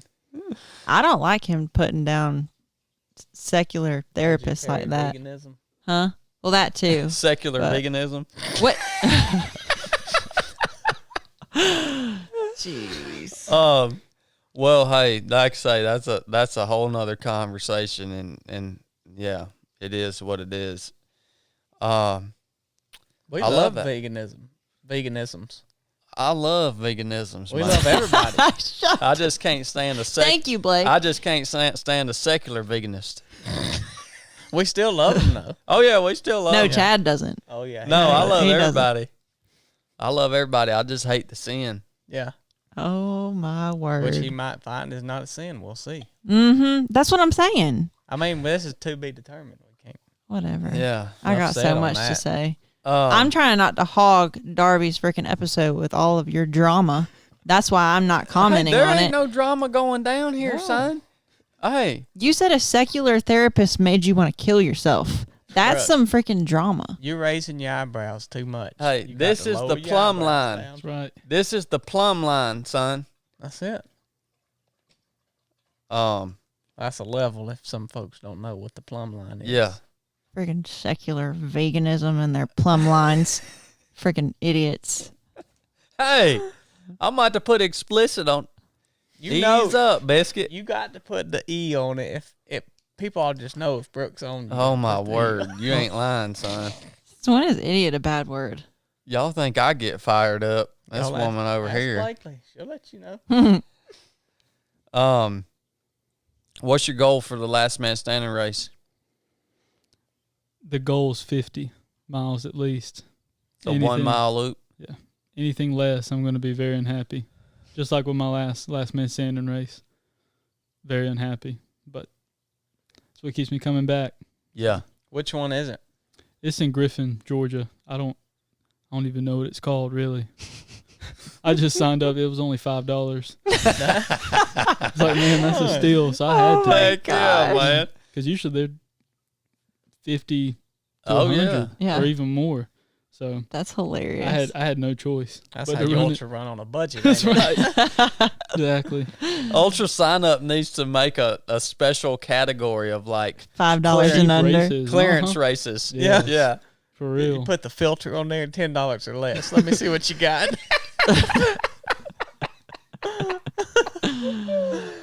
Oh my yeah. word, son. Hey, when you're in high school, you got to be that way, That's don't right. you? Uh-huh. I don't have You money. ain't got time to earn no Right. money. No. Gotta have to ask my mom. She's great. She supports me. So gotta kind of ask her for some jobs if she'll sign me up for a race. I heard that, brother. That's awesome. Well, I'll tell you what, brother. I can't wait to see what God does in your life moving forward. It's just gonna be a real honor to watch and hope that we can, in some way, shape, or form, be a part of it, man. Most definitely. This is a start. I mean, everybody, the body of 3 of 7 Project now knows who Darby Hopper is, knows he's the real deal. He's up here getting after it, and you should be motivated as crap Yeah. after hearing what he's doing and what he's working through in real time. Yeah. Are you on Instagram, Darby? I am. Mm-hmm. What is your Instagram handle? Can I check? Oh my word. Yes. I can put it in the show notes too, but if he can pull it up, there's no cell phone service here. Oh yeah, crap. It's Darby_Hopper 1. Darby _Hopper 1. And I'll put it in the show notes of this episode too. Blake, you got anything else? Nope, I've said too much. You have said way too much on this episode. Other than thank you, Darby. No, thank you guys for having me. Biscuit? No, I'm still just blown away and motivated to work on myself. So, yeah, I don't know what to say. Darby, you got anything else on your heart, man? Just thank you guys for having me on. It's a great opportunity. I've been nervous for ever since I found out I was going to be on. Then it got pushed back. No! Now I got to be nervous for another month. Well, thinking about that though, man, I think it got pushed back for a reason. For some reason, that's right. Yeah. Yep. And I'm not mad that it was pushed I know back. you're not. I was just saying. Yeah. Yeah. Well, brother, we really appreciate you coming on. Took a lot of courage to share your testimony. I just want to encourage you to continue doing what you do, man. And especially in our community, I think that you can impact our community. Obviously, you can impact the world, but you can impact our community on a much higher level than I ever could, because you know what's going on, man. You know how you can, and all this will come. I know it will, man. Whatever God puts you on, you're gonna go head first into it. So that's right. I got no doubts, brother.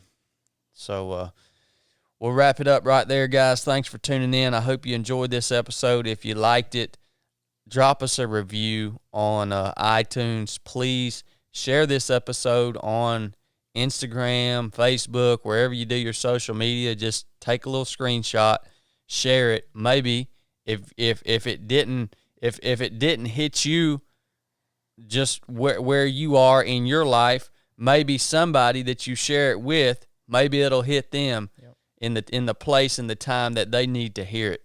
That's why we ask you guys to do that, man. So thank y'all so much. Love y'all. This is the 3 of 7 podcast. Nuff said. Nuff said.